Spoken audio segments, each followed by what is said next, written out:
guys hosting the Chicago Fire after a 10-day World Cup break. How does it feel to get back out there? Like always, I mean, we've had so many breaks, and I've said the same thing. You know, we needed to take an opportunity to really train hard on the training field and get better. And training's been good. We've been practicing hard, been getting better on the training field. But the question is going to be translated onto the field in the weekend. So excited to be back, and another opportunity to get a streak on. What sort of problems does Chicago pose for you guys defensively? Well, they have a midfield that is capable of pinging balls. Obviously, Bastian is well known for his quality. Dax is a hard worker, but also someone who's pretty crafty.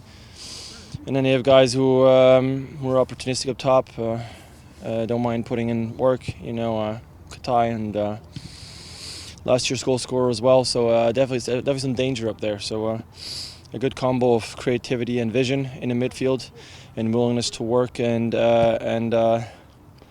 overall being lethal. You know, I think they're taking their chances quite well. So we have to be careful. So in that case, lethal in the midfield and then also up top. Defensive-wise, you have to mark up from the midfield on backwards to where you're at. Is that going to be the key? How are you gonna negate that creativity in the midfield with them? I mean, defense starts with the strikers.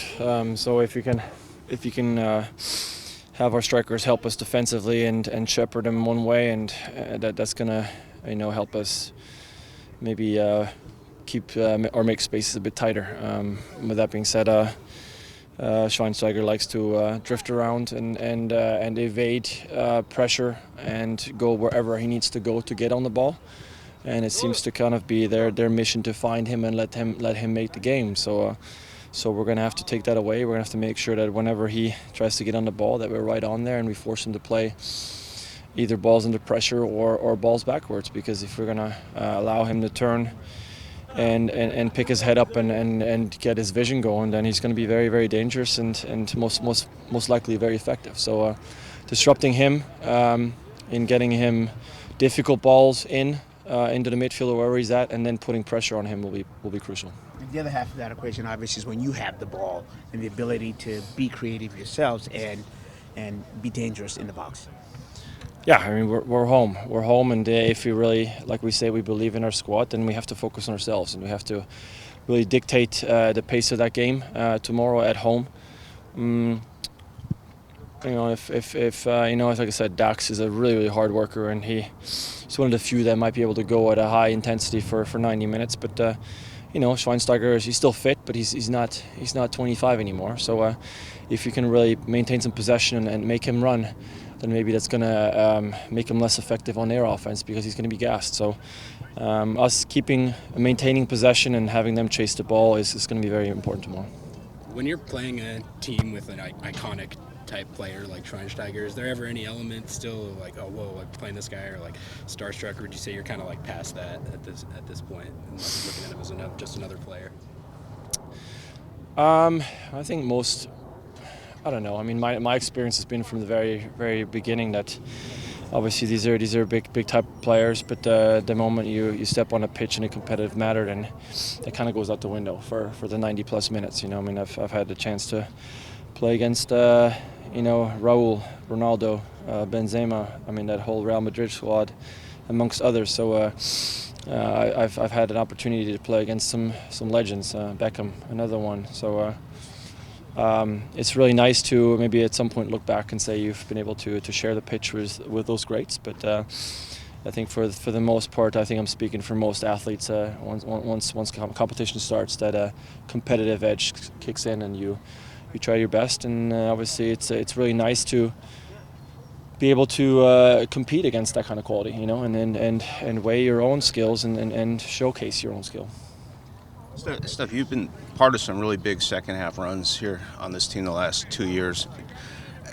You guys are confident that you can replicate it again, but how much danger is there in being too confident on relying on a second half run, and how imperative is it to do something in the interim before the reinforcements show up? Yeah, I mean, we've done it before, but with that being said, I don't think we were relying on it this year. I mean, it'd be silly to go into the season and say, you know what, screw the first half of the season, we'll be fine because it's given what we do in the second part of the season. So I think it's nice to know that we've been in dark holes before and have found our way out. But with that being said, we tried everything that we could to not find ourselves in this position again. Yet here we are, it's not pretty. It's not fun.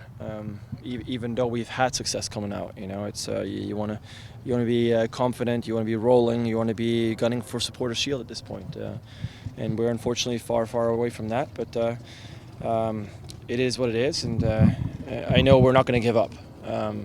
It's something that the coaching staff is adamant about, and I think we have plenty of senior players that realize that.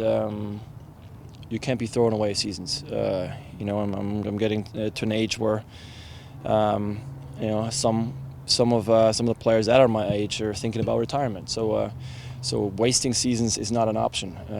You're throwing them away is what you're doing. So keeping that in mind, I think you try to approach every game and every training with the utmost respect and try to get better and try to win everything you can, because who knows when it'll be done.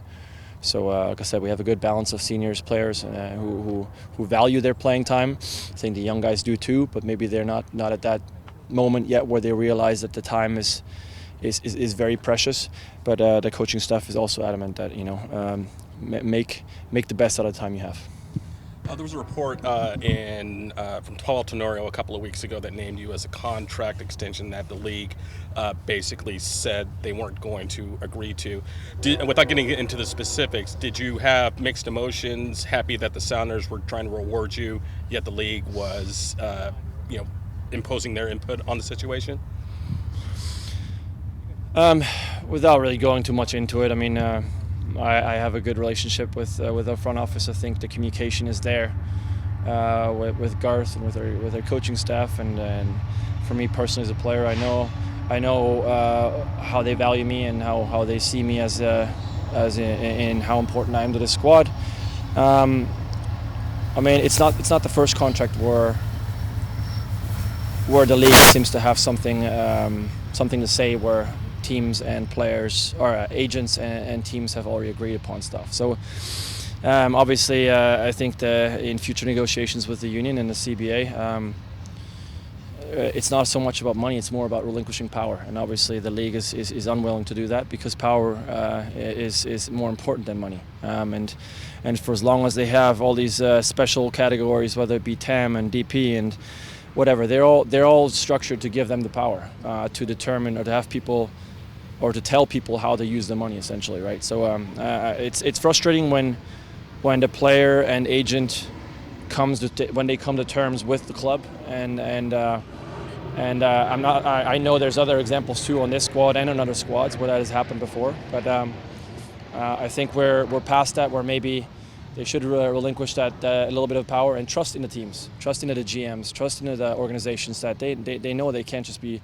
throwing around money. It's investments that they put into players,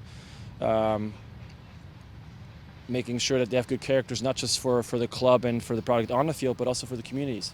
And I think the best judge of that would be the GM and the organization, and not necessarily the MLS headquarters.